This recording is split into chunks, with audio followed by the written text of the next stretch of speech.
नमस्कार साथियों। कुछ दिनों से मैं आप लोगों से जुड़ नहीं पाया। आज 18वें दिन एक खास संदेश देने के लिए मैं किसी तरह आप लोगों से बात कर रहा हूँ।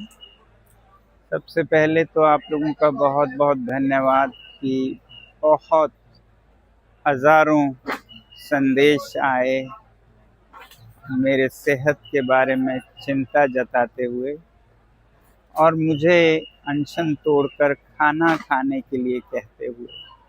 बल्कि कुछ ने तो मुझे बताया गया है कि अदालत से अपील करके ज़बरदस्ती मुझे खाना खिलाना चाहते हैं।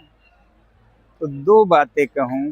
पहला तो ये कि मेरी ऐसी हालत भी नहीं है कि मैं 2-3 दिन में मर जाऊं, और ये मेडिकल जांच भी बताती है कि मेरे शरीर में कमज़ोरी है, मगर कोई ऐसा वाइटल इतने ख़तरनाक हालत में नहीं है कि मेरी जान चली जाए। आज ईसीजी भी हुआ और ब्लड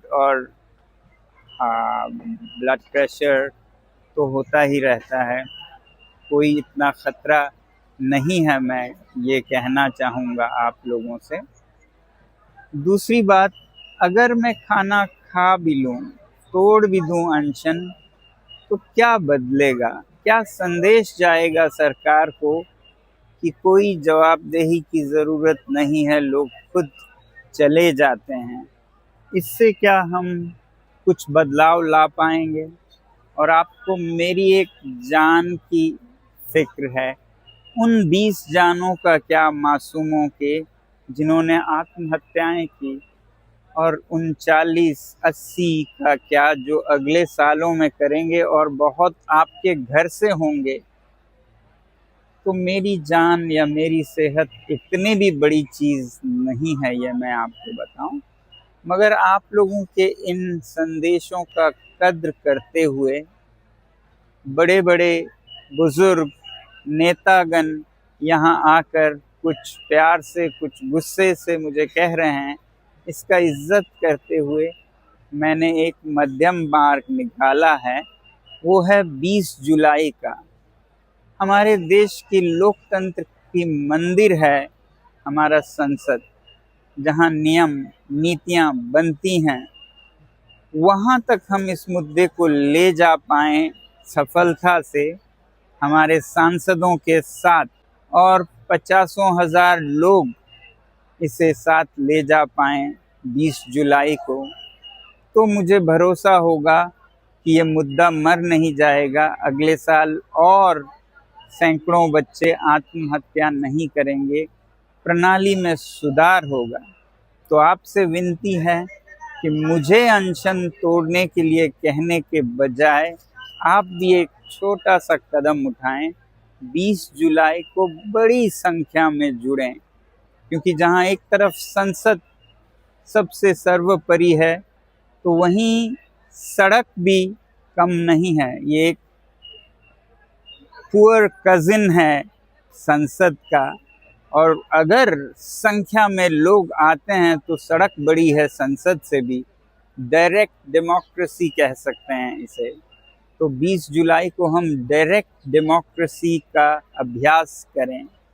और मैं तो कहूँगा उस दिन सारे स्कूलों, कॉलेजों, विश्वविद्यालयों से कि वो उसे एक्सपीरियंशियल एजुकेशन का दिन मनाएं, एनईपी के अंतर्गत, न्यू पॉलिसी ऑन एजुकेशन के अंतर्गत।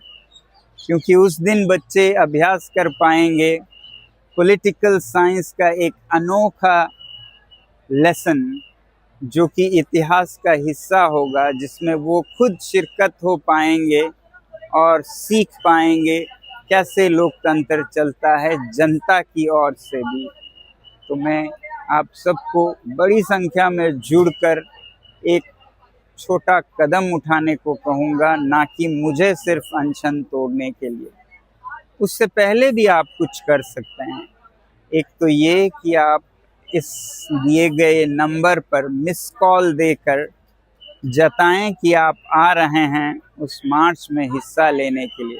और इस वेबसाइट पर आप अपना नाम रजिस्टर भी कर सकते हैं। जो भी हो, संख्या में आएँ उस दिन, और ख़ासकर अपनी माँओं को लेके आएँ, क्योंकि माँओं के दिल में जो बच्चों के लिए प्यार होता है वो किसी के दिल में नहीं होता है। मैं चाहूँगा कि माएँ इस मार्च को अगुवाई करें, वो ले जाएं हम सबको संसद तक और जताएं कि इस देश की माँओं को अपने बच्चों का, जो 2, 3, 4 साल में इन्हीं परीक्षाओं से गुजरेंगी या इसी शिक्षा प्रणाली से अभी गुजर रहे हैं, उनकी चिंता है इन माँओं को। तो जो भी हो, आप सबसे 20 जुलाई को मिलेंगे। अगर ये कामयाब रहा तो फिर मैं आपको भरोसा दिला सकता हूँ कि जब ये मुद्दा सही हाथों में जाएगा तो मैं चैन की नींद सो पाऊँगा और अनशन भी तोड़ पाऊँगा। तब तक के लिए नमस्कार और जय हिंद।